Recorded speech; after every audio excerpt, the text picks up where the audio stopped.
Welcome, everybody. My name is Ian Blackburn, and this is another episode of Zoom into Wine, a special edition tonight because we're doing something really fun and we're getting really deep in the topic of Argentina with some really exciting projects that we've discovered and we've been talking to with great frequency as we're getting ready to take a group to Argentina. And I think that's why part of the interest in this particular Zoom is quite large. We've got a fantastic audience, and I'd love to let everybody see that. How do I do that again? I got to figure that out. There are some things off my screen here.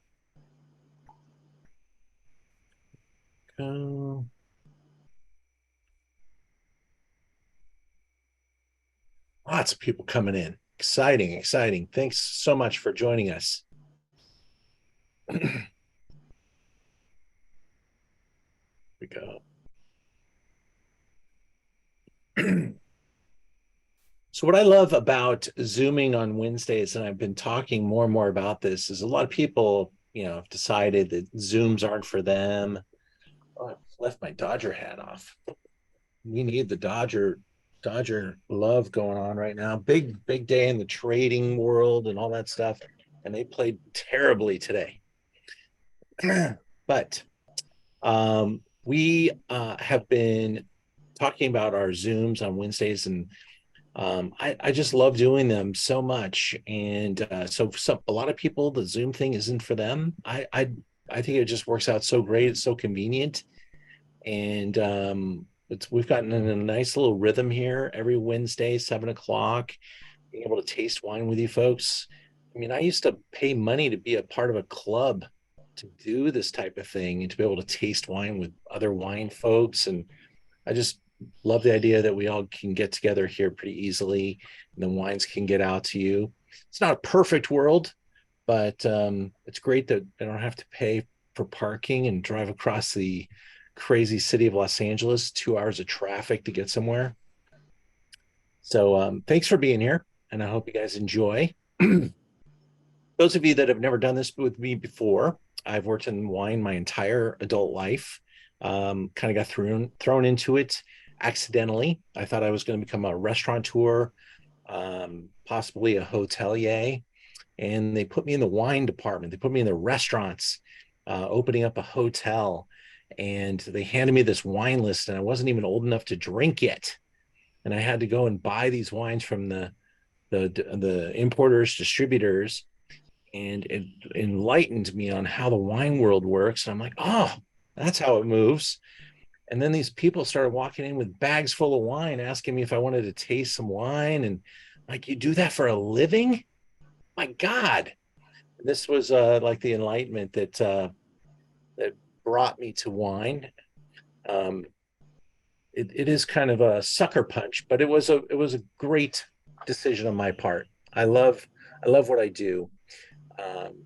Might have made a lot more money doing something else, but I've been able to live quite well and do some amazing stuff. And one of my favorite things to do is to travel. And I'd love to try to talk a few of you into joining me in this excursion, which we'll talk about a little bit more as we're going to Argentina, and we only have a couple more spots left. But we take small groups and we stay at really decent places, nice places, not the big bus tour and the Econo Lodge. Where we stay at really favorite places that you're going to tell your friends you stayed at, restaurants that you read about at the top of the magazines. I mean, if you're going to go all the way to Argentina, you might as well do it well. And that's what we believe. And so we live by those words. We die by those words. But we do it as at the very, very best possible route. And those that have made a deposit on the trip, you're going to get an email from us tonight because we just finished packing up the trip into a little contract and getting that out to our depositors. So we have only a couple spots for me. All right, let's go into the PowerPoint and start drinking some wine because I'm excited to present these to you guys. we go.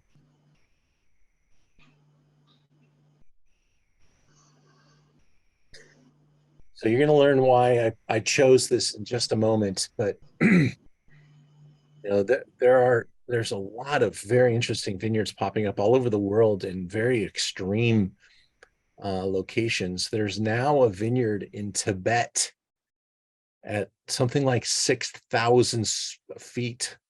It's way up there. And I'm not even sure if that's the highest vineyard in the world, or 6,000 meters. I think it's 6,000 meters. That's way up there. But we're going to taste a wine tonight that's from a spot that was the highest vineyard in the world tonight. That's what's kind of got us started on this journey. And it was made by our friends at Bodega Colome, which is in northern Argentina in Salta. And this is registered as one of the top places to go and look at the skyline, because there's no lights up there. It's a high desert. You have these amazing star-filled skies, and you're at altitude. You're high up in the Andes Mountains in this desert area.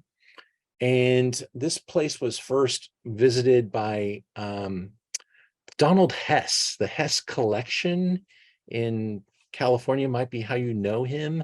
He was a very important businessman in the wine world. And Hess Select, a Hess Collection, those wines were pretty early on in the trend line, and he was involved in wineries all around the world. I know he had something in South Africa, very prominent brand, a very important brand in Australia and Argentina. And he went to this property, and it was in really tough shape. The owner was very stubborn. He had really mismanaged his finances. And, it doesn't take long for the dominoes to start tipping. And so Donald Hess visited this place. He loved the wines. He loved what he saw. He knew that there was great raw materials here. And he offered basically to help this winery owner out and invest and rebuild the property and give it all the financing that it needed. And the owner hesitated because he wasn't an Argentine, and some time went by, and he finally came to his senses. And Mr. Hess was able to bring it to fruition, and he sure has. The property now thrives. This is a look at the hacienda that we will be staying in on this trip. This is a property that has about 9 guest rooms. It's about 1,000 acres with just unplanted. There's at least 1,000 acres planted, but there's a lot of land here that they own, and they do all their own farming. They basically plant all their own vegetables and have their own culinary program here. Really a cool spot, very northern. And you can see that topography in the background, that painted desert landscape. It's really beautiful. And Salta is an extreme climate, an extreme place to visit. We're going to visit it, and we're going to visit this man. His name is Thibaut. He is the operator, the winemaker. He's from France. Let's spend a minute with him, and then as we're watching the video, I'd love for you to get lost in the nose of this hyper floral, hyper aromatic, very dry white wine.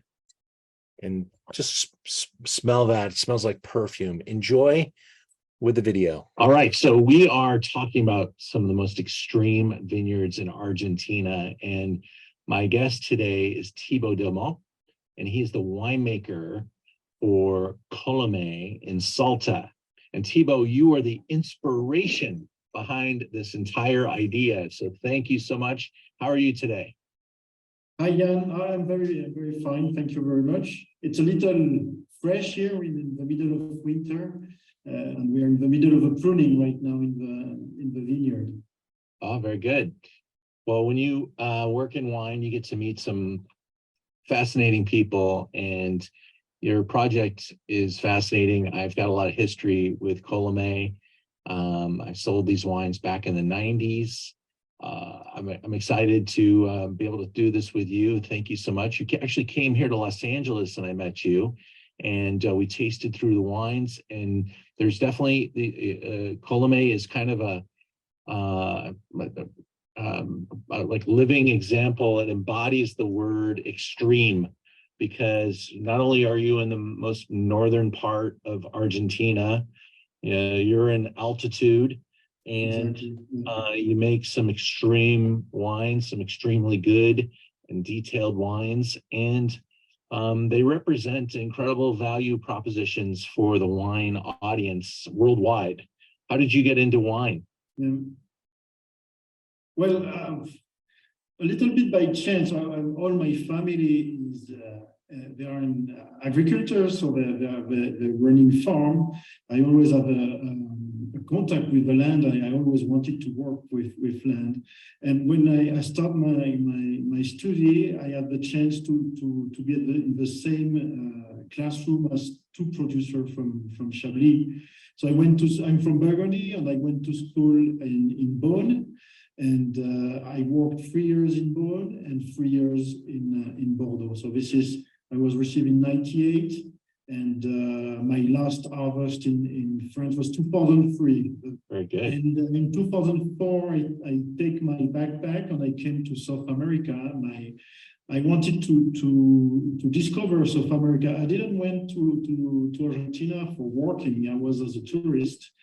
And I traveled around all the country. And when I arrived in Salta, I really fall in love with this place.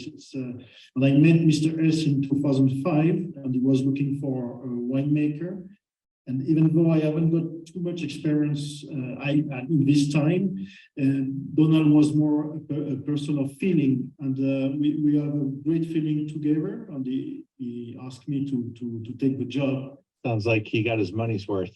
Colomé is very far away. It's 4-hour drive from Salta city. Most of it is dust roads. The logistic is difficult. And to imagine, we just have the light 4 years ago, and we just have phone reception, cell phone reception 2 weeks ago. Imagine, before this, it was all very complicated. So we have Wi-Fi, of course, but no cell phone reception. We had to do our own electricity. So it's very challenging. So all this for saying that for Donald was very difficult to keep people, to keep professionals staying in Colomé. So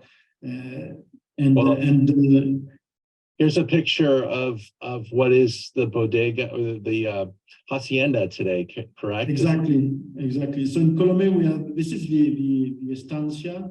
That's a 9-room hotel. But actually, part of it is from the old house, from the former owner, but the rest is new. But they respect a lot the colonial architecture that we're using around. We are speaking of 120, 150 millimeters of rain per year, which is around 4 to 5 inches. It's very low. Of course, we have to irrigate, and that's why I said that Colomé is an oasis, because we have one river going through the land, and we catch the water of this river, and with this water, we irrigate the vineyard, and also we're giving the water for the hotel and the people. You have to have in mind that we have 400 people living in Colomé, and we depend 100% from the winery, so from the Grupo Colomé, certified sustainable, because we think sustainable is really in line with our philosophy. And not in contact with the fruit of the plant, only in the end house. So there is no contact of the chemicals. And then also something important, that Colomé is the oldest winery of Argentina. It exists from 1831, but Mr. S bought it in 2001. So from 1831 to 2001 was pretty much artisanal winery. And since 2001, we start to grow. For example, from 8 hectares in 2001, right now we have 150 hectares in 4 different terroirs. But that's the old winery actually. All right, so the wine that we're tasting with Thibaut, and our first wine of the show tonight, this is the ambassador of quality Torrontés from Salta. The Bodega Colomé is absolutely thought to be one of the most important brands in the area. And this is a really important grape variety. Torrontés was more known as a table wine in Argentina, and high quality Torrontés is like 20 years ago. And where we built a church, they need wine, so they planted those two varietals. And they cross together, and that's the way that was born the Torrontés.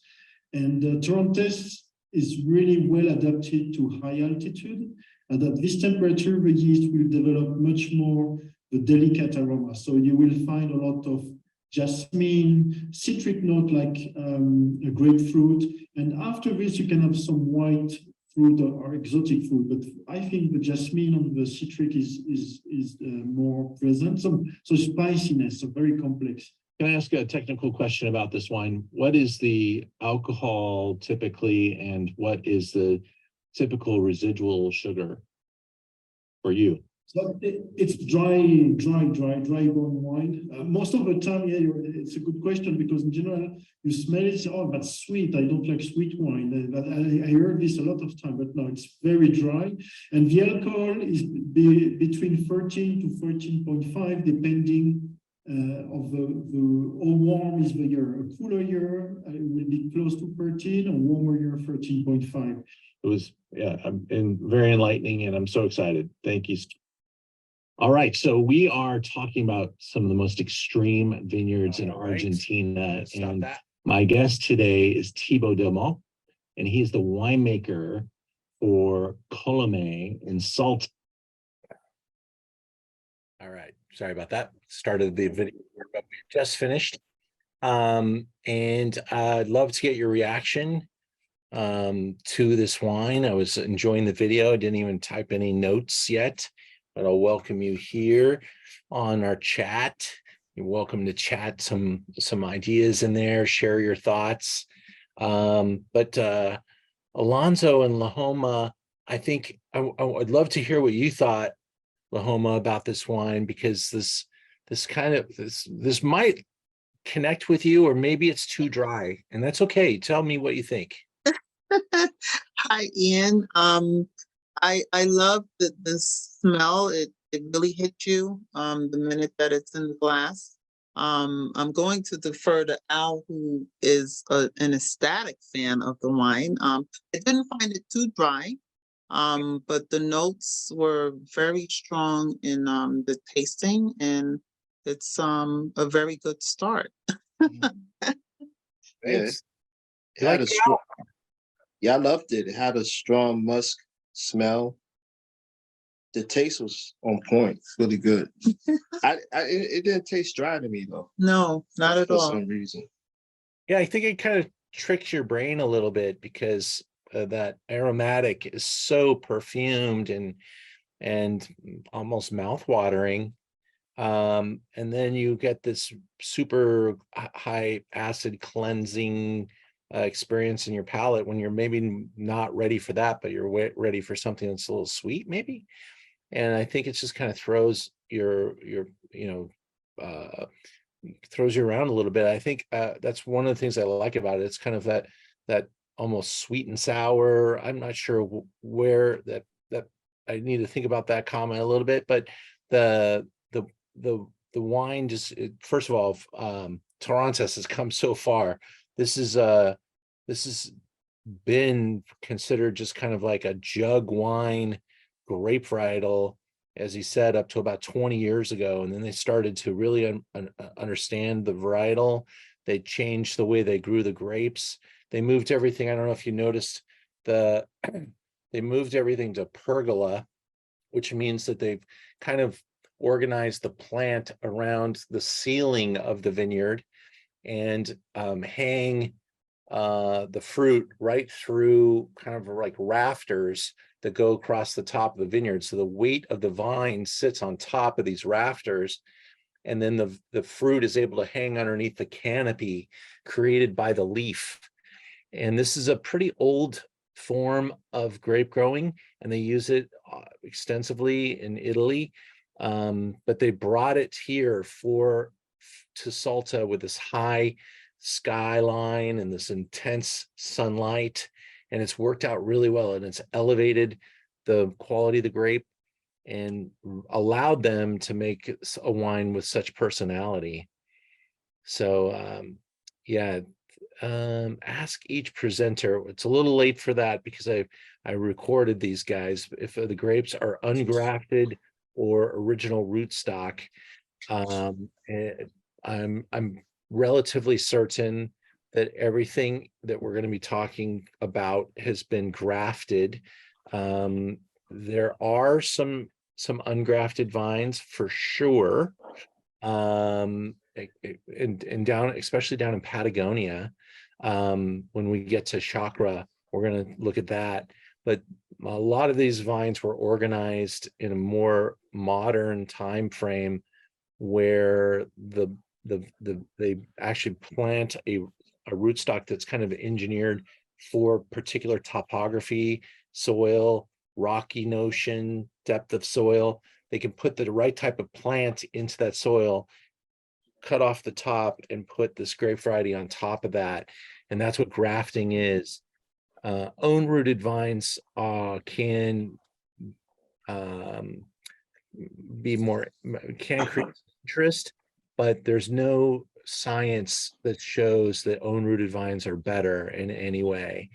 They're just, some people like to promote that they are unrooted, and that's a little bit like having a plant being kind of vulnerable, because the rootstock may not be resistant to certain type of root louse and certain type of growing pressures that there are in the vineyards, in particular phylloxera, which they have avoided in Argentina.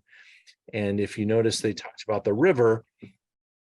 A lot of the vineyards in Argentina are basically getting their water from the Andes Mountains, and the way the water is delivered, it's in pulses. So you have to have like your aqueduct open during a particular moment, and in comes your water supply for that day or that week or whatever, and you have to handle it. And so what most of the vineyards did and do is they flood irrigate. They basically take all the water and spread it across the vineyard. And at first, a lot of people were saying, oh, that's really, an ancient way of delivering water to the vineyard. It's probably causing some issues, et cetera, et cetera. But it may have, in fact, drowned the root louse and protected these vines from phylloxera. So it's kind of, not every formula works the same way in every location, but this form of irrigation has gotten us to where we are today. And certainly some producers are harnessing irrigation at different levels, but it's still the way they irrigate in Argentina en masse. So flood irrigation, and that's from the Andes, which have snow on top of them, all year round, and continue to deliver. So that was our first wine. And I have a question. Yeah. In regards to height and oxygen and how that affects vineyards and the vines.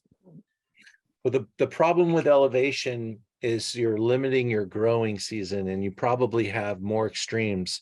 Instead of rain, you have hail, and it barely ever rains. And when it does, it's probably like razor blades going through your vineyards, because hail does that. And that's what happens at high elevation. But typically your growing window is just not long enough for the grape varieties to survive.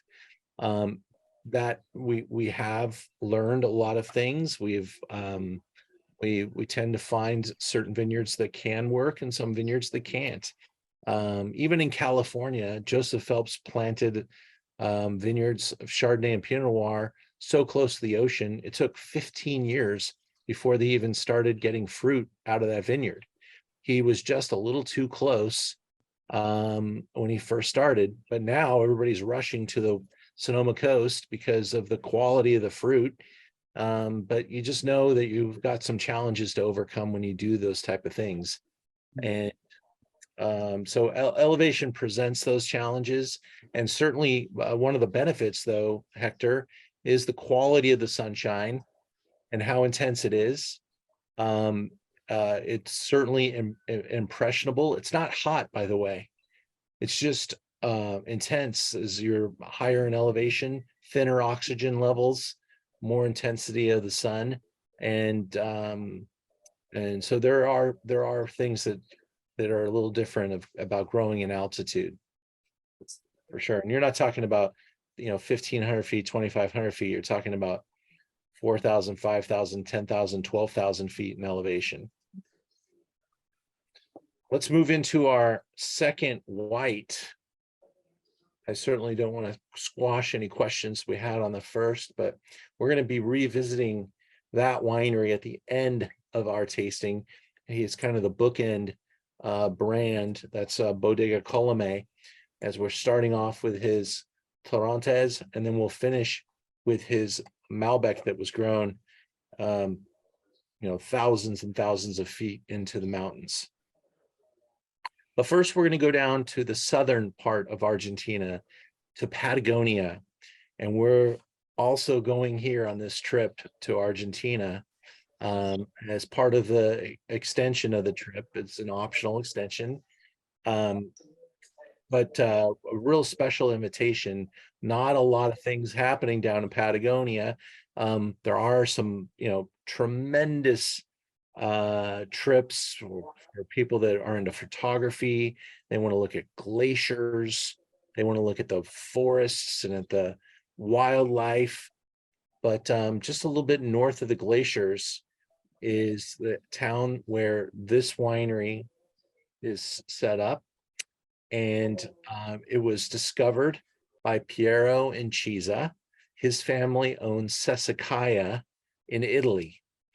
And Piero decided he would rather go and do something on his own than just fall in line with the family business plan at Sassicaia. And he took his winnings to Patagonia and bought, after extensive research and bringing lots of friends down and getting lots of opinions, he decided to plant a flag in southern Argentina when no one else was really working on it. And his results are undentable. So let's learn about this project with Piero Incisa. I'm excited to spend a minute with my friend Piero, who is in Europe at the current moment, enjoying a little glass of wine with me. We're going to have a little discussion, catch up on all things chakra, and real excited about your project, your investments, your project, your future. This chakra brand is setting the world on fire right now, because these are exciting wines made by yourself and Jean-Marc Rouleau, and you've got just a tremendous amount of energy behind this. So congratulations, Piero. Thank you. I want to clarify there's a whole team behind us. Without them, this would be impossible. So it's really a collaboration with nature and a team of people. We are talking about Patagonia today, and that's not usually the first place you think of in Argentina for fine wine. But how did this happen? In general, how did you determine Patagonia was the place you wanted to land? But the story started a little bit before I knew even what I wanted. I worked for my family business for 15 years and maybe 20. We have a winery in Tuscany, and I decided that I wanted to make Pinot on my own because I have an affinity for Pinot. And so I took a sabbatical of my life, my work life, after having tasted a wine blind in New York. It was a Pinot that the whole table believed came from Burgundy, but in reality, the Pinot turned out was from Patagonia, Rio Negro, Argentina. And so I couldn't shake the profile of this wine in my palate.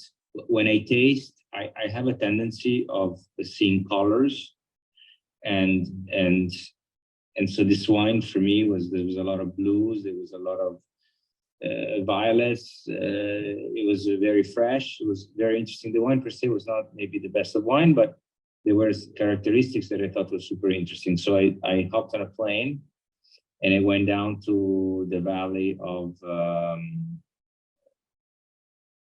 Rio Negro, the Alto Valle, and I started looking around for vineyards. And I realized that it's sort of one of the, I don't know, it's for me, it's a very strange phenomenon because it's a whole valley packed with very old vineyards. Everything is Massal selection. Everything is pre-Philosphera. And they have a patrimony of older vineyards that are completely available. And so we decided to try our luck. I rented a vineyard, made wine, and the wine showed interesting characteristics. And so I kept renting the vineyards, and the third vintage that we made, we decided to sell it to the public. It was 1,330 bottles. This was in 2004. And this is how we started. And today, we cannot believe our luck. We're able to make wines that come from vineyards that are farmed with no chemicals. I mean, no chemicals. So for us, that alone is reaching nirvana. And when the grapes come into the winery, this place is so pure and so clean that we don't do much to the grapes. We don't use a commercial yeast. We do not inoculate. We don't use anything.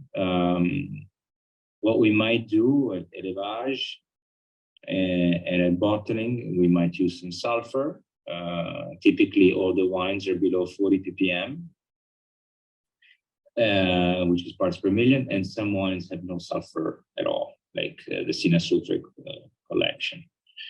So before we talk about the wines, just want to take a look at a couple of pictures with you, Piero, and then we'll go into the Chardonnay and then the Pinot Noir, and just kind of setting the mood here, you know, about how it feels and the tempo, the energy of the property.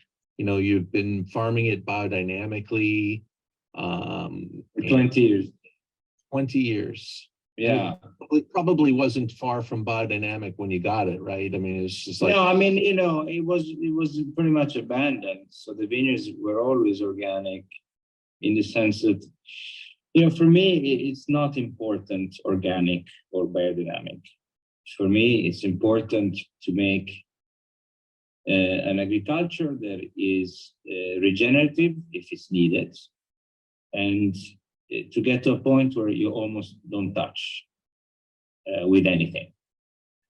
And so, of course, there's a path to get from point A to point B, because sometimes people use chemicals in their vineyards. So if that's the case, you need to cleanse them. Where we are is very easy, because imagine that the vineyards, that some vineyards that we planted in the life of the planet, the soil had never been farmed. And so the energy that is present in the soil due to the lack of chemicals, right? Because in Europe, we use chemicals for 60 years. So and besides having used chemicals from 60 to 80 years, we've also cultivated the same land for thousands of years. So we've been depleting a lot of the stuff. For us, this is clean, pure. And so we're starting from a beautiful canvas, and the ecosystem collaborates at an incredible pace. You have this very clear blue sky. You have this continuous wind that serves as a cleansing factor. You're in the desert, so you have very cold nights, which is perfect for the plants, so they can recuperate at night. Everybody knows deserts have incredible luminosity, so for us, ripening is never an issue. So you have this setting that is idyllic, you know, and the fact that it was not populated until, imagine this, until 100 years ago, it was not populated. And so these are situations that for a European, they're very hard to relate to, you know, because we have the Greeks, the Romans, the Greeks, the Etruscans, the Phoenicians. I mean, it's a never-ending story for us. And so we are lucky because we are within an ecosystem that is very clean, is very pure, and there's no chemicals around us because we bought enough land to establish buffers in all areas of the farm, and we try to simply help the ecosystem by adding a few things. So we decided to add more trees to create more shade and to protect the grapes from this constant wind. So we planted around 35,000 trees. Then we decided to add bees to help with the pollination. We have some wild yellow jacket bees that are, some studies suggest that they're able to reproduce indigenous yeast in a prolific way every year. And to that, we added 230 beehives of honeybees. And so that, Piero, what's the total size of the property? it's not that big, you know, maybe overall we have around 1,000 acres, but the lion's share of the property is desert land, so it's meaningless, you know. But for us, it was important to create this little Garden of Eden where the ecosystem is in balance and we don't really have to intervene with anything. You know, let the system take care of itself. So what we noticed that ladybugs, armadillos, all sorts of birds, because we have an estuary where we are. So there's a broad varieties of birds. It's crazy. We have falcons everywhere. We have eagles. I mean, you name it. And of course, because the human didn't live there until 100 years ago, you have a lot of bugs, by bugs, I'm trying to be polite, but we have not polite, maybe not scary. We have like giant spiders this big. We have coral snakes. You know, there is, of course, because it's their environment. Yeah. So one of the big draws is this very pristine ecosystem that it's placed within a climate that it's really conducive to the growth of Mediterranean-like fruit. And with the advantage of having none of the diseases that you find in the Mediterranean basin today, Pronospora, Phyllosfera, you know, like we're inundated with that. So it's almost like this crazy, unexpected reality. And the energy is very strong, again, because there is no contamination from human, whether it's electromagnetic waves or Wi-Fi signal, you know, like you're not within a dense, populated metropolitan area. You're in Argentinian desert. So you'll see when you come, you look up in the sky at night, you can touch the stars. It's really, it's fantastic. So the reason was I always, I think I've been, I don't want to use the word indoctrinated because it's got a negative connotation, but as a kid, my grandmother and my grandfather from my paternal side were very influential in our education, and you know, was always lack of chemicals and like it was a fantastic school of life. So I'm just repeating, I think, what I've observed consciously and unconsciously as a kid. I'm not reinventing anything, like taking care of your community, taking care of your farm, not using any chemicals, raise your own animals, use the animal manure as a fertilizer. And so that way you keep your costs down and the ecosystem is in balance. Remember, we had cows for milk and manure, not for meat, and we had chickens so that they gave you eggs. So the idea is to be in balance with the ecosystem around us, and we felt it needed a little bit of a help in the beginning to get back in balance. So beehives were one of the ways for us to contribute with that, and planting. We planted 7,000 plants of lavender, 8,000 plants of roses.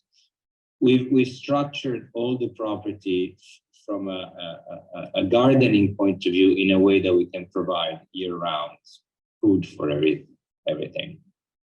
Beautiful. Sorry, I took off on a tangent and I spoke a lot of it. Beautiful. I love it. It's good. We're gonna keep it all.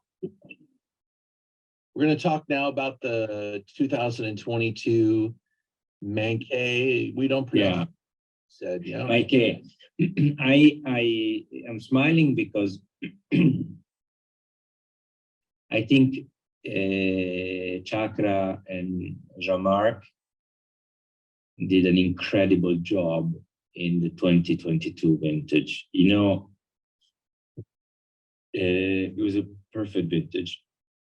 The year was smooth, very cold winter that killed all the bugs. We went up to -9.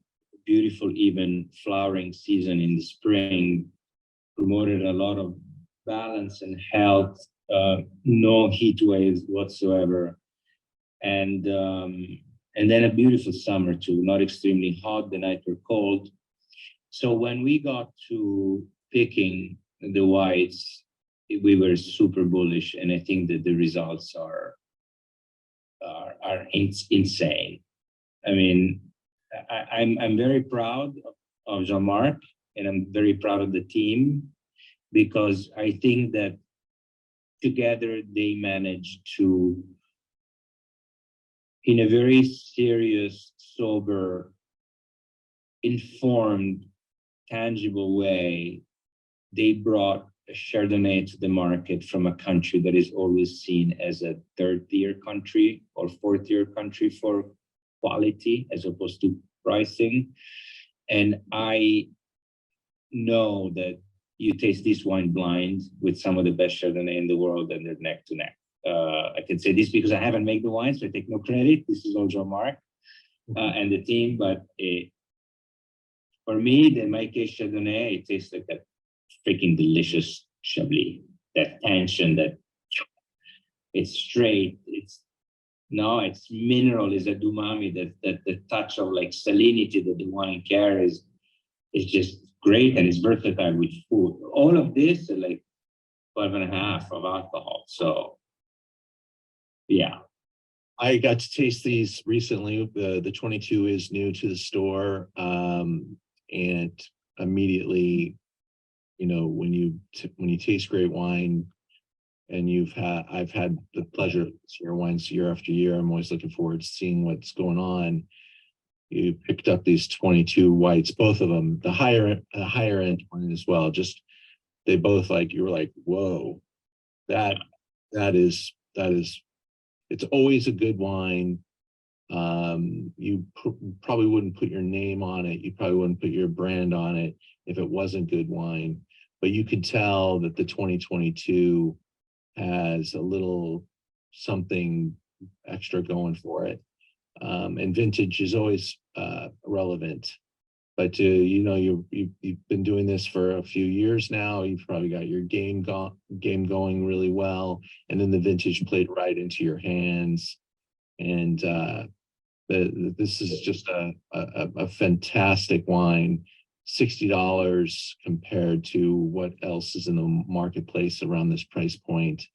It's a relative value. And I think the 22 Chardonnay has a really nice life in front of it too. You could drink it immediately. Can I tell you a small anecdote? Yeah. They held a tasting at the French embassy in Buenos Aires, and the sommelier came from France, and they tasted blinds. And there's a certain moment that she goes, stop, you're trying to trick me.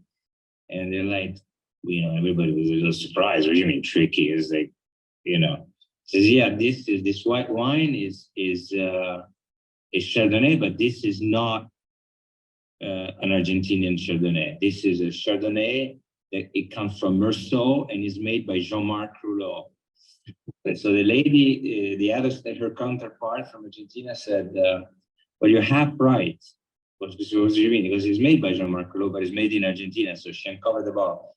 And she goes, oh my God, if French people knew that Jean-Marc made this quality of wine here, they would all come to Argentina and buy all the Chardonnay that Jean-Marc made. And if just as a side note, go to Wine Searcher and put in Rouleau, Meursault, and see what those wines sell for. If you find them. If you find them, yeah. Yeah. It's a phenomenal collaboration here, Piero. You're an incredible conductor, and I'm very proud to offer this wine. I think it's something remarkable. We're going to taste it right now, Piero, with everyone, and then we'll talk about this Pinot Noir. So Barda for me, you want me to talk about Barda for a second or Sure, no? let's go for it. We're ready. Barda is very close to my heart because Barda was born from the get-go as a true second wine. So historically, what is a second wine? A second wine is made with the leftovers of the first wine. You're a farmer, you don't throw anything away, everything's precious. You need to save your pennies. You're always at the mercy of nature. And so typically in the old days, you only made one wine. People made one wine. It's not like today. And there were always some barrels that we were not up to par. So you didn't bottle them in that one wine. So that one wine stayed very good. You bottle, and then you had 3, 4, 5, 6, 10, depending on the size of your production, you had wine left, right? So of course, you're not going to throw it away. It's too much for you to drink it. So you bottle it, but you sell it at a much lesser price because it's not, even though it's the same vineyard and it's the same batch, it's not of the same quality, or at least it didn't make the cut, for the lack of a better word. So the first vintage of Barda was 2004. And I think we made 2,000 bottles, and it was all the leftover of the 32. So it was born like a real second wine. 32 is a vineyard that you own that was planted in 1932. Yeah. So of course the first Barda is like a bomb, like it's the same wine. But of course, Barda was born as a second wine. His first birthday, it happened to be a son of the 32, but then I bought another farm where there were 25-year-old vineyards of Pinot, and that was dedicated to Barda. So what's Barda today? It's 100% Pinot Noir of a vineyard that is pre-phylloxera, so it's on rootstock. It's certified organic and biodynamic, like all of our farming and all of our wines. And it's a soil that is with an 80% component of sand, and then there is a touch of silt, and there is river pebbles at 1 meter of depth, which are white because they're covered by calcareous matter. So what does it mean? It means that you find in Barda a wine that is very transparent, very very clean. The fruit is very precise and not overripe. It's fresh fruit, and it's very floral as well. So Barda typically is a wine that I believe should be drank young, a little bit cooler if you can, and is super versatile because you can have it with pasta, you can have it with pizza, you can have it with chicken, you can have it with veal. you can have it with a variety of things. You can have it with roasted salmon. Barda is always around 12% alcohol, and it's a little racy because it is a 10 to 20% of stems. We only use 30% oak to age it, which is used oak. The rest is cement, and there is some amphora.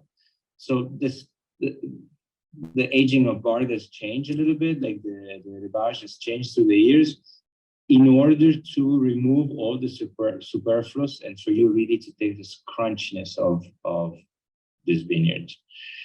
And I think we managed to accomplish what we wanted. So it over delivers, in my view.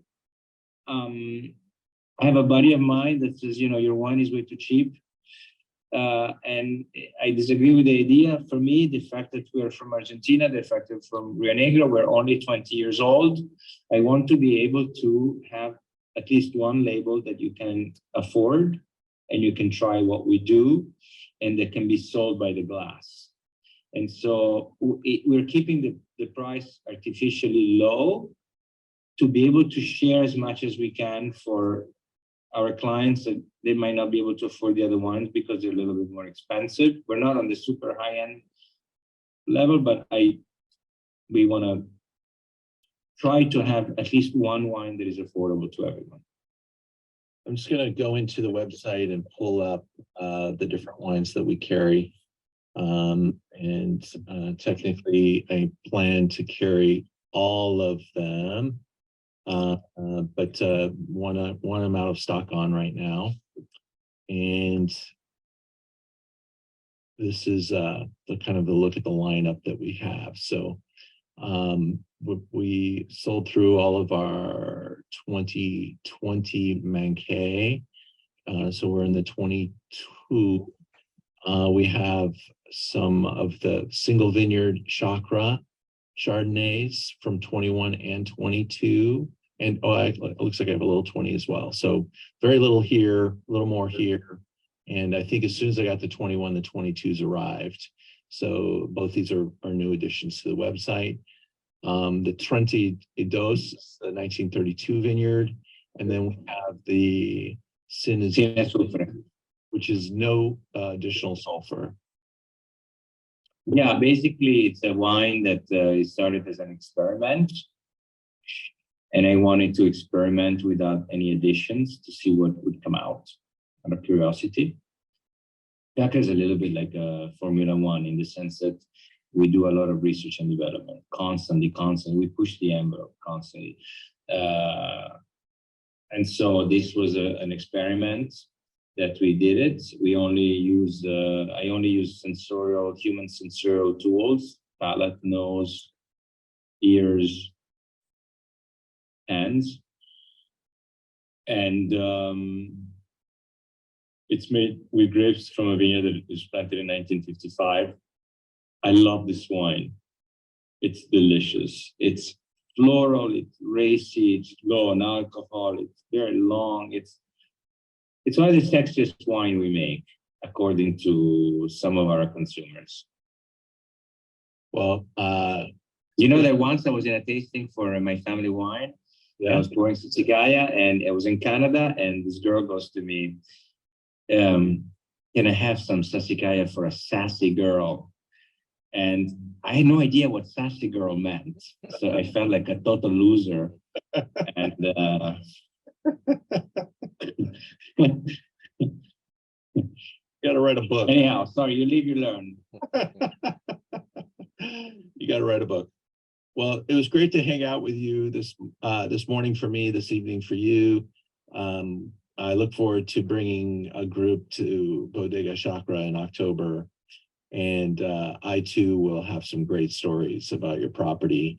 Hopefully, very few about giant spiders, but we will. It's the winter. You'll be fine.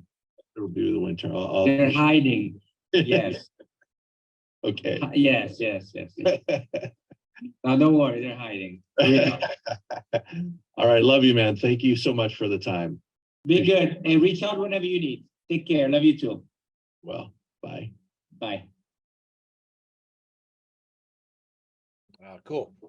Yeah, a good friend of mine, he went to Pepperdine, and I lived in Malibu, and we became fast friends early in his career, and so he's invited us to be guests in his home there, and it's a pretty special invitation. Not very many people will ever be able to say they've been there, let alone stayed there, and it's going to be really kind of cool. So very appreciative of him and that opportunity. Um, and I hope you guys like the wines. I love the wines. When you're as close as you are sometimes to the product, and anything he makes, I want to try. And of course, he's got such a high standard, and he's kind of like royalty in the wine world. So you can get a little jaded sometimes in some of the ideas, but I really do love these wines, and I take them to dinner a lot and turn a lot of people onto them. So I hope you guys enjoy them and experiment across the lineup. But Chardonnay and Pinot Noir from Patagonia, it's a thing, and he's going to make it a pretty big thing. Let's go into, I think I showed you guys this. The Bard is only $29.99 on our website, and we've been strong supporters and keeping the allocation moving through the website. And I've got the 21 waiting when the 20 is gone. So there we go. We are moving into our next wine number 4. And now we in our trip, we're going to go from Buenos Aires to Salta, where we are the private and only guests at Colomé. And then we will be going down into Mendoza. We'll finish the trip at the end in Patagonia. It's only an hour or so flight to get us there. But it's about 10 years ago, I got to go to this property. It's called the Clos La Siete, and it is magnificent. And in fact, the winery that we're about to taste with last year received the award for the most beautiful winery in the world. And it is one of several owners. There are 7 owners. Is that right? Siete? I think that's 7. Yeah. The Clos de la Siete, 7 owners, but there's only 5 producers at this time. And it's an enormous property that was found, planted, and sold by Michel Rolland in Bordeaux, the kind of the flying winemaker, very famous guy. And so he went to his Bordeaux friends, who are kind of trapped because they can't buy their neighbor, and there's no more land to plant, and they have multiple children to employ and to provide for. So their plan is usually to allow someone to inherit the winery, and if you have more than 1 or 2 kids, you don't have enough business to reward others with.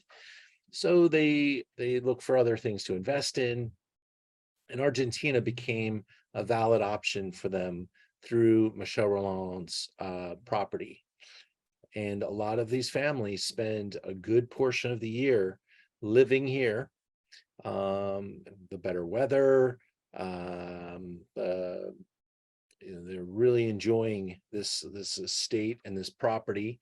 And the Bonnet family is in residence, and will be there to receive us on our trip, and we'll taste these wines now.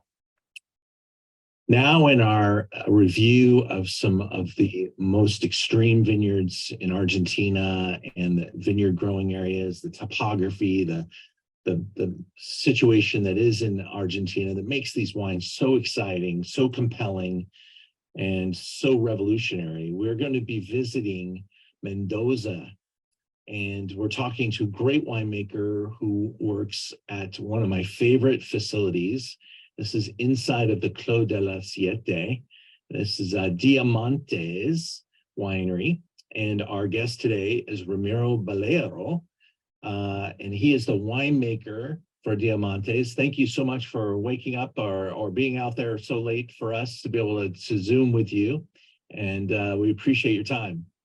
Oh, please, it's a pleasure for me to speak with you and tell a little bit about what we are doing here in Diamantes. So it's pleasure. It's my pleasure.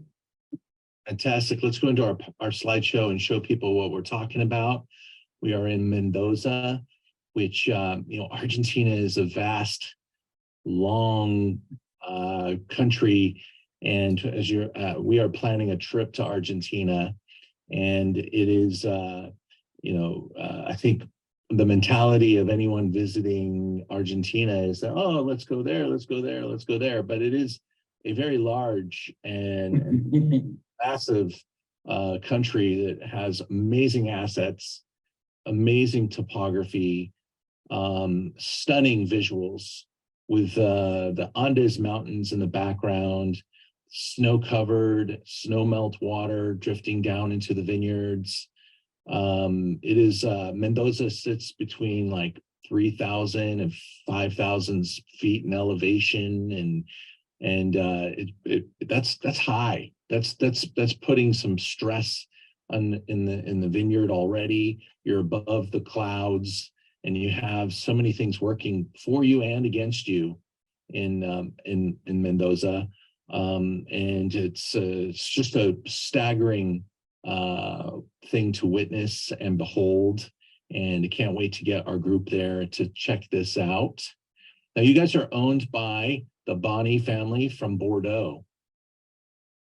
Exactly. Well, the owners of Diamantes are the Boni family. They are owners also two chateaux in Bordeaux, in Léognan in Bordeaux. Is at the west part of the La Garona River. It's a place in where you're going to find a lot of grabs and gravel. Sorry about my English. And they own Malartic La Gravière, that is Grand Cru Classé, but with a particularity. Is one of the 6 Grand Cru Classé that they have the denomination for reds and whites. Oh, wow. And so it's a big vineyard. They were invited here to invest inside Clos de los Siete, that is a property that is in Uco Valley, next to the mountain. It's around, the altitude of the vineyard is at 3,600 meters, feet of altitude. So quite high, like you say, with the Andes behind us at the west, with the snow in the peaks, pure water, and an amazing place for wine growing. He get here to this land in where we are right now, Clos de los Siete. By that time, it was a big field with anything. It was a desert, it was a desert next to the Andes mountain, and he saw that the soil, the weather, everything was perfect to grow grapes over here. So he decided to talk with the owner of the land, and he said, look, I want 150 acres, and so it's around, multiplied by 4, 24,000 acres in total. So the owner say, look, if I'm going to sell you a piece of land, it has to be all the land or nothing. So he went back to Bordeaux, and he started to talk about different owners of chateaus that he was consulting in Bordeaux. And he said, look, here there is a big opportunity. And we have this big piece of land that is Exxon. It's one of the best places that I have seen to make wine. and I want to invite you everybody to come here to Argentina and start with this crazy adventure. But I'm going to invest too, he said. So that's how the project started with 7 families. The Boni family was the last one in incorporate to the project because they bought a piece of land to one of the originals owner. In 2010, you won an award as the most beautiful winery in the world.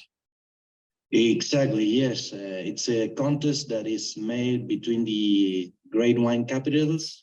Today, we're going to taste 2 wines with you, Ramiro. We're going to taste a more casual daily drinker called Perlita, which is a Malbec Syrah blend from Diamantes. And then we'll taste the estate's most significant wine. And can you tell us some of the ideas behind this blend? Yes, it's one of my favorite wines, Perlita. All the Perlita line, we made a rosé, a Chardonnay, and this blend of Malbec and Syrah.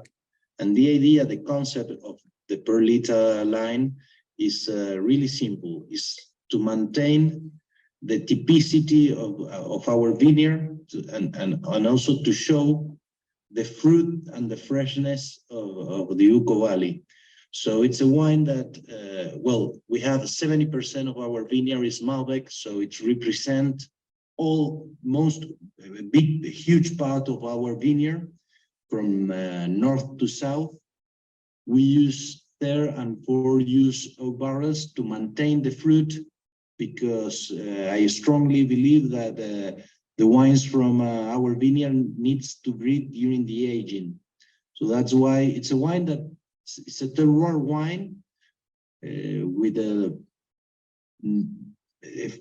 little bit of intervention during the process and during the aging, and with the strong idea to show our vineyard and the potential of the vineyard. The wine, it's 2018, and it's you drink it right now after 5 years. It's brand new, still with a lot of freshness, with a lot of fruit, but it's a wine that if you keep it in your cellar, you can keep it for 10 years, no problem. So it's a wine for me. The price rate with the quality, it's you're not going to find that really easy in Argentina. We love it, and we've recommended it to many of our clients, and I think you're going to taste it tonight. You can take stock. I don't know how much more 18 there is, but we not too much. we in our store either, but we probably would roll into the 19 and or 20 vintage if it's coming in. Just it's going to be a standard here. We're going to keep this wine in stock. The price, the value, the quality, the name, the reputation. There very few wines in the world can compete at this price point with this quality. So we're going to taste it right now, Ramiro, and we'll come right back. All right. Hope you guys loved Perlita. It's been a wine I've been recommending. Friends of mine got married. They used it in their wedding. $15.95. It's just a really pretty wine with some nice amount of power for those that like to feel. My brother only likes wines that hurt his teeth, so I have to find things that make him happy for the dollar. So that's my little Perlita find. And now we're going to go to the second wine from the same estate. This is the Diamantes, kind of their diamond, as they play with that word. And let's just again hear from the winemaker. We're back with Ramiro Baliro. Am I saying it correct? Yes, it's good. Here in Argentina is Bajiro, but the correct pronunciation is Valiro. So it's You said it correctly. When I was talking to the estate manager, he said your name with a little bit more of a roll on the tongue, so I was trying to get pretty close. But, real pleased to be able to taste your beautiful wines, and now we're going to move into the Grand Reserve, and this is a different level, and really kind of what you guys set out to do when you invested in Mendoza is to make wines like this that represent kind of that Bordelais background, but bring, you know, the potential of the land to the competitive wine world in a meaningful way. And, you know, this is the challenge that is Argentina, is, you know, the world has gotten very spoiled by having some really beautiful, delicious wines under $20. But then you start to present the other efforts and the significant investments, the wines that spend time in 100% French oak or a large percentage of French oak, and that have, you know, lower yields and really, you know, do what the Bordelais like to do. And those price points start to climb, and in the wine world can drink wines from all over the place. But when the price points ascend past what other people have experienced, the audience gets pretty small pretty fast. And so it's really, you know, part of the mission of all the grape producers in Argentina to showcase these wines and to position them for the long term. These wines are beautiful, they age gracefully, they do drink really well out of the gates. But this is a really big and ambitious project for Argentina to present the diamonds, and this is a diamond from your estate. Yes, well, it's for me, it's one of the greatest wine that you are going to find here in Argentina. For us, it's a very difficult wine to make because we have to mix two cultures.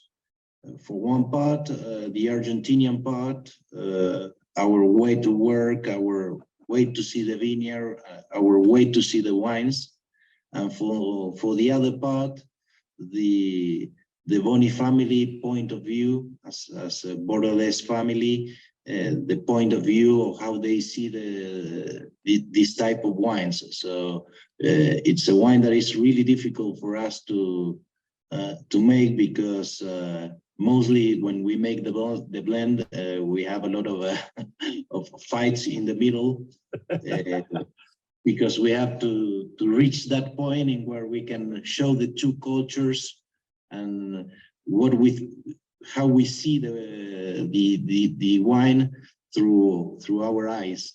So it's a wine that represents, it's our Grand Cru Classé wine. You know, it's our top of the top of wine. We work with vineyards that were planted in 1999, our oldest vineyards. And the idea of using Malbec and Cabernet Sauvignon is because that mix is also this mix of cultures, you know, the Malbec that is the variety that finds its place here in Mendoza, and Cabernet Sauvignon, it's one of the varieties that it's always give the power and also the elegance to the Bordeaux wines. So that also was the idea of the blend. As you can see, 75% of Malbec. We here in Argentina we win a little bit to the French, but well, it's something that we say around here. But like I said, the elegance, what we're looking for in this type of wines it's a wine that can age, I don't know, for me, 2017, today is a baby. It's really a baby. It's a wine that you can keep it in your cellar for much more time. And that's what we want of this wine, you know, in 50 years or 40 years, is if someone came here to the winery, you know, you have a bottle of 2017 and say, look, this is what we can do here. It's not that big Malbec, really fruity, really heavy. It's an elegant Malbec, really fresh, with this Cabernet Sauvignon that give the softness and the elegance to have a long wine in the mouth. And I think that the signature of Diamantes is over there, you know, soft tannins, a really long wine in the mouth, you know, a lot of fruit, a lot of different capes in the nose and in your palate. So we're pretty happy, and we're still learning because, like I say, it's a mix of two cultures that we have over there.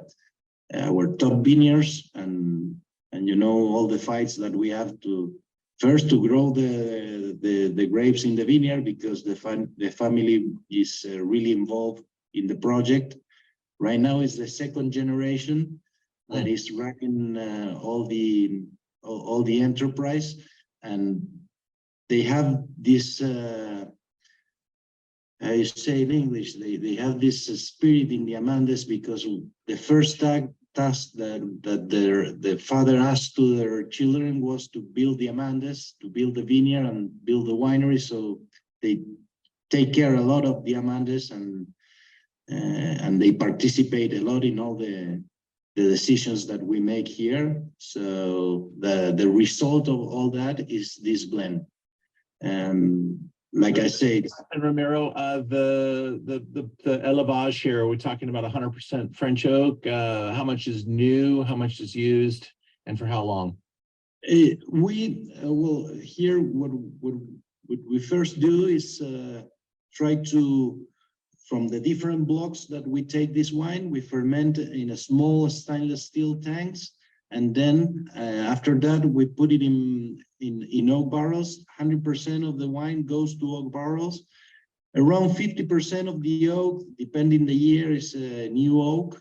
We work with pre-cooperage that give to us, or I think that they adapt really good to the Argentinian wines. And we conserve it for 18 months, around 18 months. Sometimes it's a little bit more, depending the vintage. Sometimes it could be a little bit more, sometimes it could be a little bit less. That's, you know, the wine is the one that is going to tell us when it's ready to go. And we conserve it in our cellar at the right temperature and humidity during that period of time. It's all French oak. I think it's part of our style. That's why we use all French oak on the wine. Well, you've done a beautiful job with the wine and the package. And after all that discussion, you know, we do know that there are a lot of Argentine gems that are $70, $80, $100+ a bottle. I'm very proud to carry this wine at a great price, and I think that it is, you know, just one of the most pretty and delicious wines that you could serve. If you went to Argentina, you probably pay more for this Yes. in Argentina than you would here in California. So it is a special find. It is something we're very excited to carry. And I can't thank you enough for your time today. And I look forward to seeing you in Argentina. We're going to bring a group of people to your property. We'll see the different blocks of and the vineyard efforts that you guys are doing, and discuss the soils and the mountains. This is the view from the vineyard that you could see. This is majestic. And what Michel Roland, you know, saw when he presented this to the owners. And wines like this have taken some time to come to the forefront, because they want these vineyards to have a little longevity. And so now the vines are 10+, 15+ years old, and it's time to make wines like this, these statement wines. And it's really exciting to be able to taste it with you. So thank you for your time today. No, it was a pleasure, and thanks to you to let me show what we are doing over here. I hope you enjoy the wine as much as we enjoy to make it. So no, please, it's a pleasure. And when you come here to Argentina, you know you have to come here to the Andes, and you're going to taste. Everybody is going to taste all the amazing things that we are doing right now, because we have a lot of things to show. Fantastic. That is planned. I think we're there on the 19th of October, so I'll look forward to meeting you. Oh, perfect. Perfect. It's one of my favorite seasons to be in Argentina. Thank you so much, sir. Have a great day. Oh, please. It was a pleasure, and have a great day. Super nice guy, Ramiro. He didn't tell us until after he was done, but he was sitting there freezing because it was super cold in July in Argentina, in that spot. It is the center of winter there. So that's why he had like 3 shirts on. I don't know if you noticed that, but really nice man and beautiful wine. We're back. So that was the 17 Diamantes Gran Reserva at $38.95. And again, one of the topics we just covered is the price in the restaurants. Like if we go to, when we're in Buenos Aires, we're going to go to some really top rated steakhouses, and whether you eat steak or fish or whatever, but the wine list prices are like, wow, you're like, they're proud of their wines. This wine will be on the wine list for probably $200. And when they price it in their currency, which is in a crazy state. There's going to be 2 different prices for a lot of things because of their dollar, which on the market is like about 250 pesos to the dollar, but there'll be places where we'll be able to take our US dollars and get 400 pesos for the dollar. And then we'll go to a restaurant and this will be like 80,000 pesos. So for this wine. So that's what they've got going on with kind of the craziness that's there. American tourists are flocking there and filling up the hotels and filling up the airplanes, and it's quite an international destination at this point.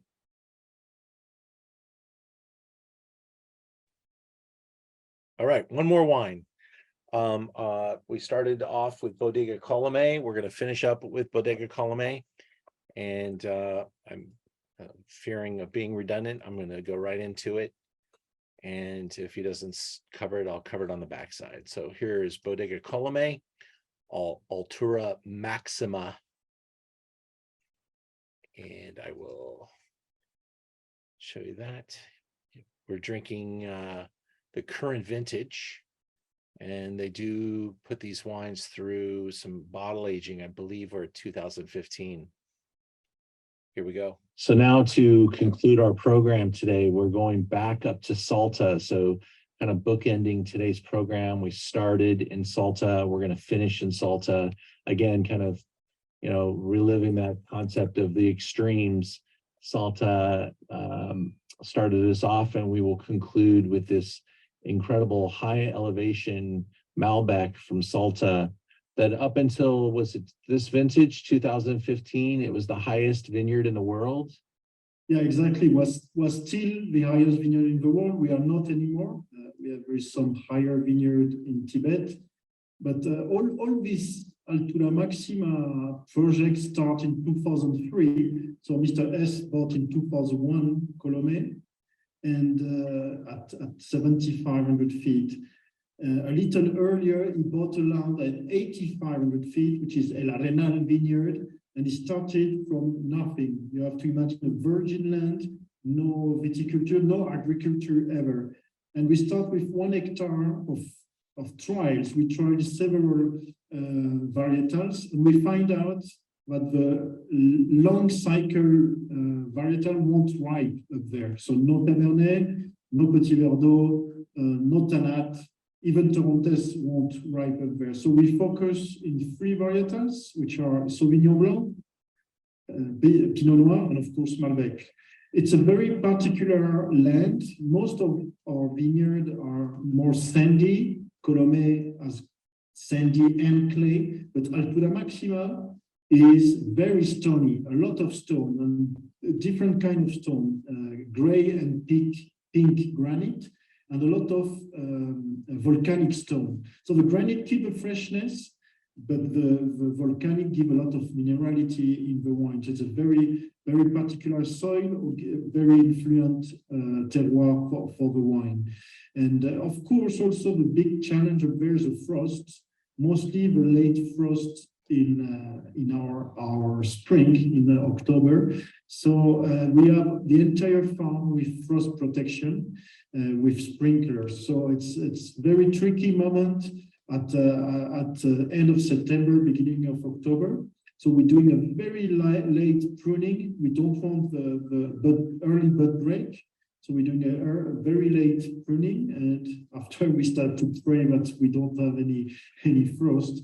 Actually, this year, 2023, we won't have any luck. We have a big frost in all the country, all Argentina, but it really hit badly in Altura Maxima. So most likely we won't do any Altura Maxima 2023 because we lost 90% of the fruit. On the 10% remain, I don't think the quality is enough for Altura Maxima. And so in the Malbec, we have 2 ways of viticulture. We have pergola in the lower part. It's a little lower than 10,000 feet. So with the pergola, in general, we have the fruit, a lot of red fruit and more tannin structure. And above it, close to 10,200 feet, it's all in VSP system. So in this area, it's much more delicate, a lot of floral note and at the same time, very nice acidity. So in general, I blend both conduction in the wine. So we pick it in general, the pergola first in March and the VSP in April, 15th of March, 15th of April, more or less. And I make a very traditional winemaking with pumping over and cold fermentation. I don't want to over extract with hot temperatures. It's always around 22, 24 Celsius. And after this, aging of 24 months in French oak.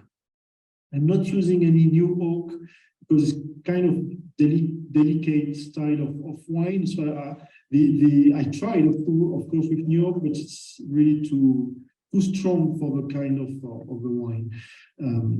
What's really great of this terroir is from high altitude, we have a lot of UV radiation.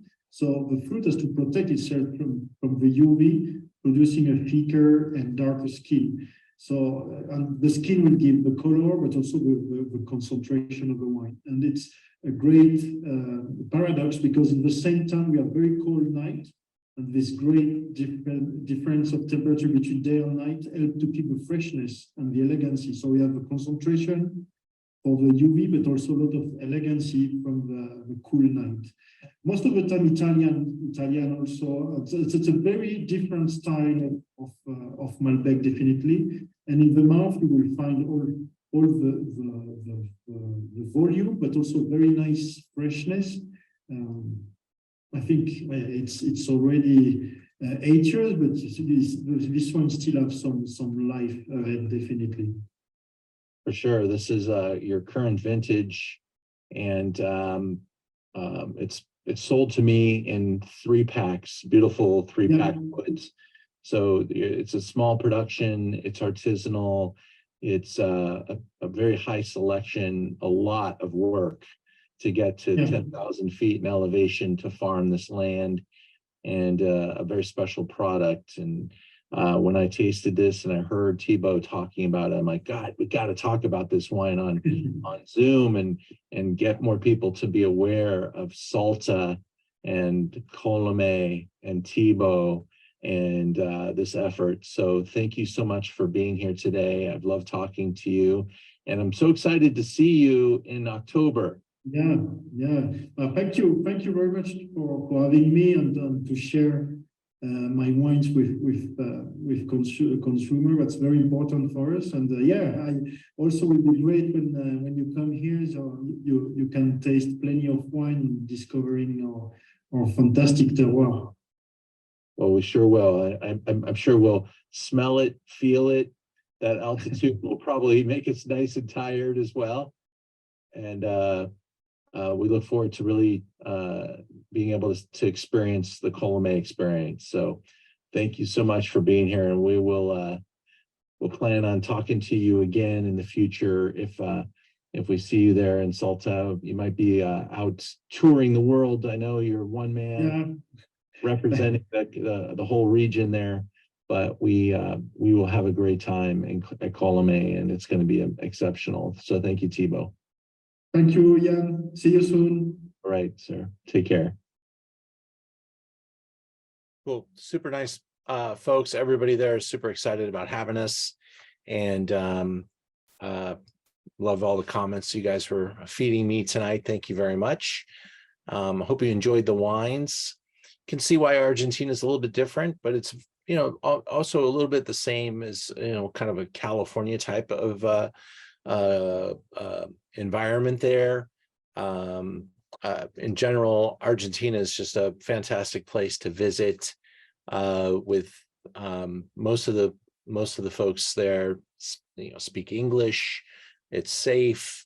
It's vast, and some amazing food and great indigenous characteristics as well. Some really interesting history, and very diverse. So if you're interested in learning more about the trip, I'd love to talk to you more about it. I'm happy to even schedule a call to discuss it.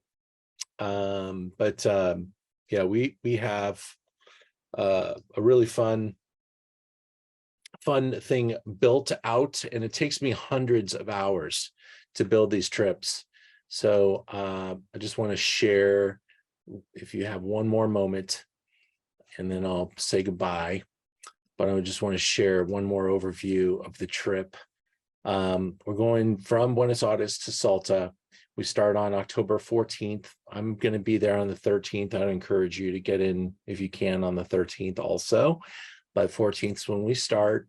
Nice casual day. Go out for dinner. Almost every meal is included in the package. We're going to be, most of the time, we're going to be eating at a winery.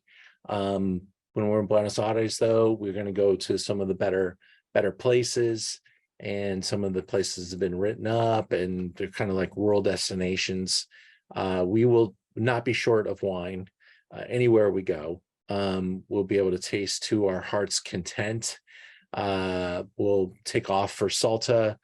We'll hit that for a couple of days. There'll be horses there. If you like horses, the horses are included. We are their guests there. They have a museum on the property. There's all kinds of scheduled hikes. Picnic is scheduled for our group as we go up into the hills. There are all types of activities there. We'll head down to Mendoza, and we have an abundance of very top wineries waiting for us. Paul Hobbs, Viña Cobos, Laura Catana's Zapata, which was just voted the best winery in the world last week. We're going to be there. Zuccardi family, one of the more amazing families there.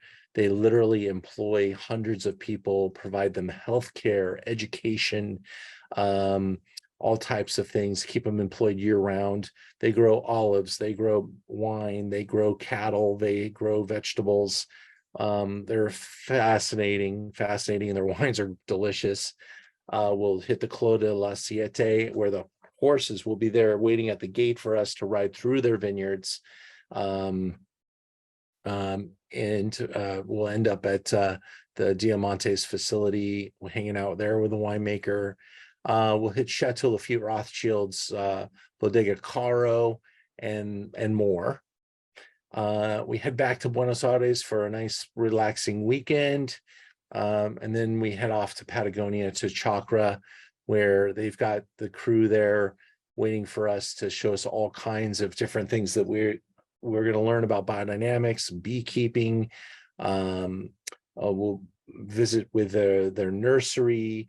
We'll do all kinds of wine tasting. They have a lineup of wines that they're experimenting on that we'll be tasting, maybe even for the first time, some of the stuff that's there. He doesn't know if he'll be there at this time. I'm not promising him, but it could happen. He doesn't know if Jean-Marc will be there, but it could happen. And so we'll just see. But the estate team is who I'm talking to, and they're excited to have us there, and we'll have the property to ourselves. So that's going to be exciting. And then these are the other trips that we've got planned for the future. It's a big part of what I'd like to do. It's what I want to do. And I love to learn and travel and dine well, and just be able to hang out with the great people that come on these trips. And we've had some wonderful experiences recently. So that's this week's Zoom. Coming up next week, we'll be back with a tasting in Greece with Thermopolis. And if you haven't joined us for that yet, there are still a kit or two available, but that's it. And this is one of the leading producers of Acertico and Xenomarvro in Greece. And he's a really important producer. So we'll be able to taste with him. I am going to Greece next October. I am hoping to visit with him as well. In 2 weeks from now, we'll be rediscovering Chardonnay, and we'll be all over the Chardonnay spectrum, looking at some classics and some new brands. So if you're into Chardonnay, join us for that. We got Pinot, Heroes of Pinot, the week after on the 16th, the Loire Valley on the 23rd, and we're finishing up in Napa Valley on the 30th of August with a really cool discussion, 97 versus 98 versus 99 point wines. And my friend Jason, who worked with Chris Carpenter, is going to be leading the discussion with me. And so we'll have a really cool comparative tasting and learn a ton. Have a great night, everybody. Thanks for going along with me tonight. Appreciate you all. Thanks, Ian. Thank you. Thank you. That was great. Thank you. Thank you. Pleasure. Thank you. Thank you, Ian. It was great. Had a great time. Thank you. Thanks, Loma. Lahoma. Yes. You're the only Lahoma I know. I have to read your name. Sorry, Lahoma. I know. It's a pleasure being back. We enjoyed it. Thanks, guys. Bye. Thank you. Ian, I can't wait to hear the updates on when you're coming to New York. We'll work on that for sure. I keep looking. I'm like, okay, it's coming. Thanks, Kathy. Good to see you. Kent, thank you, buddy.